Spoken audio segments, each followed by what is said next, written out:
Nay! Anong klase kayong ina? Ako ba talaga ang masama? Wala na ba akong ginawang tama sa inyo?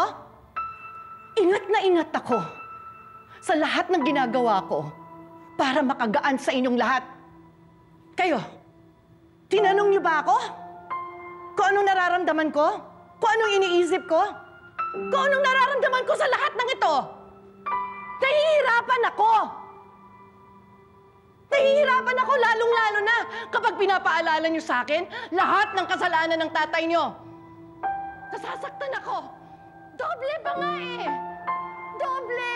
Para sa sarili ko. At para sa inyo.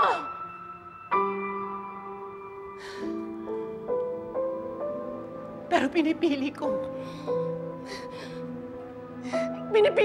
magiging mabuting tao. Pinipili ko ang magpatawad. Ang tumulong. Kayo? Pinipilit ko ba kayo? Napatawarin niyo yung tatay niyo? Ang sa akin lang naman. Huwag naman kayong bastos.